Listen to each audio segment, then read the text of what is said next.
They didn't leave because you weren't enough. They left because you were too much minus, too real, too present, too close to the part of themselves they buried alive years before you ever showed up.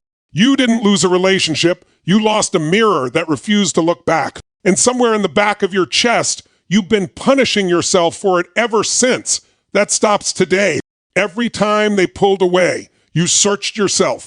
You replayed conversations at 2 a.m. like surveillance footage, scanning for the exact moment. You crossed a line you didn't know existed. You counted the hours between their texts. You studied their tone like a linguist trying to decode a dead language. You asked your friends, did I do something? Does this seem normal to you? And your friends, God bless them, said what friends always say minus, maybe they're just busy. But you knew. You felt it before you could name it. That quiet, creeping certainty that something had shifted and you had no idea what you'd done to deserve the cold front rolling in. So you started auditing yourself. You went back through everything minus the thing you said at dinner, the way you reacted when they canceled the moment you admitted you missed them. And they responded with a GIF instead of words. And without realizing it, you built a case against yourself, exhibit A through Z, all pointing to the same conclusion. I am the problem. I am too much. I need too much. I feel too loudly and it scared them, and now I am paying for the crime of being a person who actually shows up.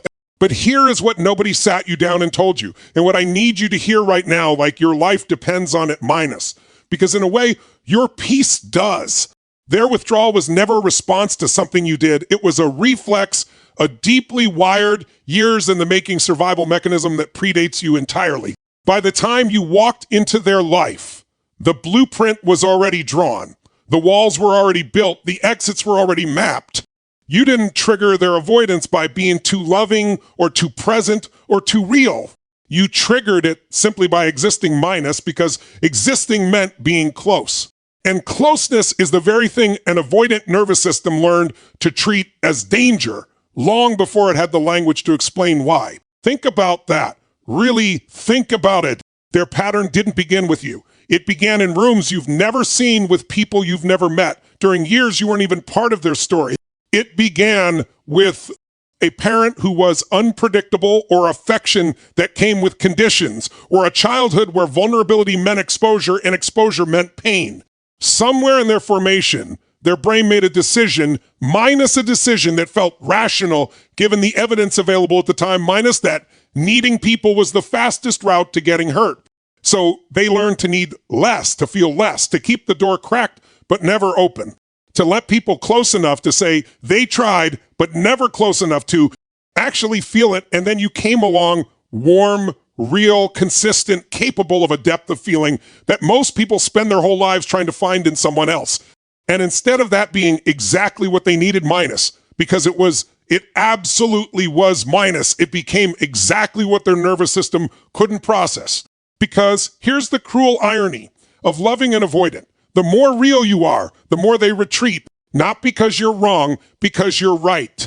Because you represent the very thing they want most and are most terrified to receive. You were chasing someone who was running from a feeling minus, and that feeling had your face on it. This is the part that breaks people, not the leaving, the misunderstanding of the leaving, the way it rewrites your self-perception, the way you carry their dysfunction, like it was your diagnosis. You stop trusting your own instincts because someone else's unhealed nervous system flinched every time you came close. You started measuring your worth in units of their comfort, and when they stayed distant, you didn't think they're struggling, minus you thought, I'm failing. That's the damage. That's the real wound underneath all of it. Because you absorbed their story as though it were truth about you. Their inability to receive love became, in your mind, evidence that you were giving the wrong kind. Their silence became proof that your voice was too loud. Their walls became confirmation that you were someone who needed to be kept out. And none of it minus was ever accurate. Their distance was data about their history, not about your heart. You were not too much. You were the right amount, given to someone who had never been taught that the right amount was something they were allowed to have. And that distinction minus the difference between being too much and being more than someone knows how to hold minus is the distinction that your healing depends on, because one of those things asks you to shrink. The other asks you to understand, and understanding, unlike shrinking, doesn't cost you anything real. You were not a burden. You were a depth they weren't equipped to swim in. You were not asking for too much. You were asking from someone whose emotional vocabulary for receiving had never been developed past survival mode. You were not the wrong person for wanting consistency, presence, and the basic dignity of being chosen out loud. You were simply in a dynamic where the other person had learned minus deeply bodily. Involuntarily, minus that being chosen was a trap. None of that is yours to carry. The silence that confused you wasn't about your volume. It was about their capacity. The withdrawal that crushed you wasn't a judgment of your character. It was a window into theirs, minus into the scared, shut down, defended part of them that learned long ago that the safest person in the room is always the one who needs no one. And you needed, you loved, you showed up. That is not a flaw. That is the evidence of someone fully alive. There is a moment. There is always a moment. It doesn't come when you expect it to, and it almost never looks the way you imagine when you used to lie awake hoping for it. It doesn't arrive as a grand gesture or a tearful phone call or a letter that says everything you deserve to hear when you were still in the room with them. It comes quietly, unremarkably. In the space between one ordinary moment and the next, it comes on a random Tuesday when the light falls a certain way and the apartment feels too large. It comes in the middle of a social gathering when everyone around them is laughing and they realize under all that noise, they feel completely hollow.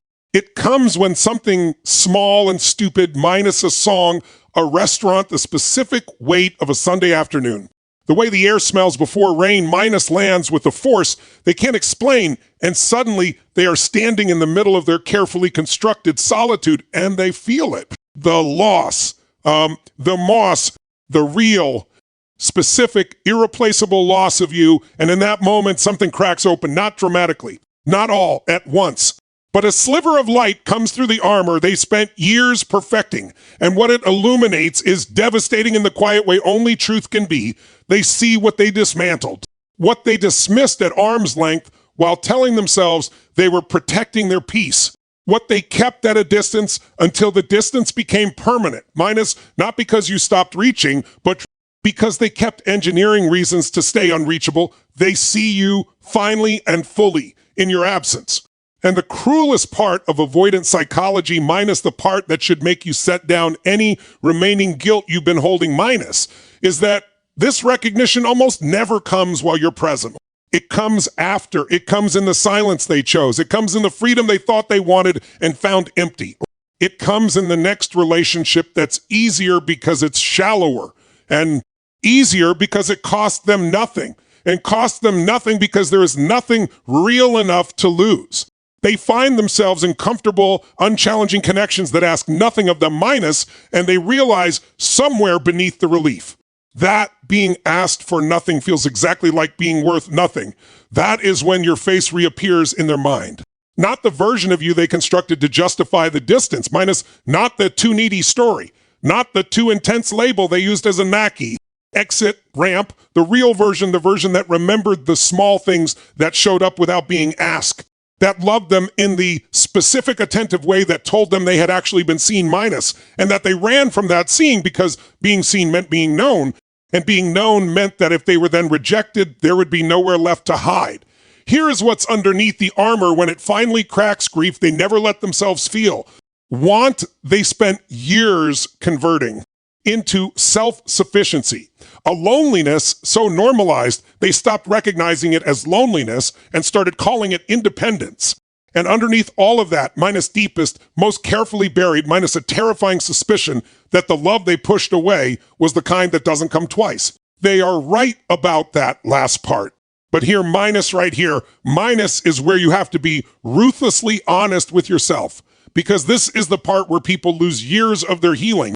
Their awakening is not your rescue. You have to hold that sentence. You have to let it disrupt whatever part of you is still quietly waiting for them to come back and confirm what you already know about yourself.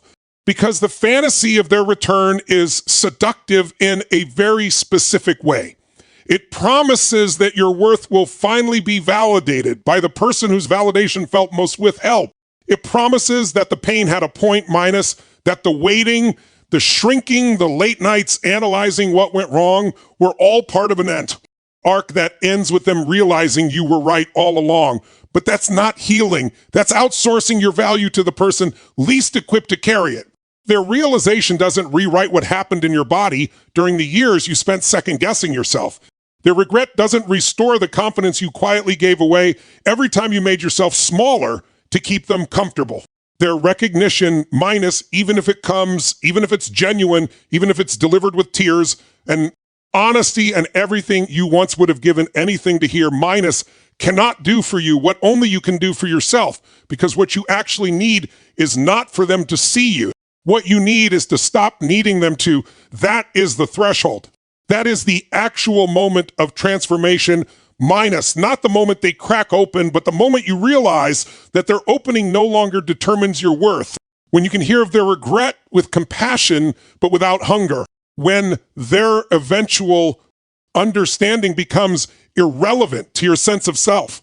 When you've done enough of your own work that their awakening is simply information, minus the closing of a chapter, minus, rather than the validation you've been quietly rationing your healing around.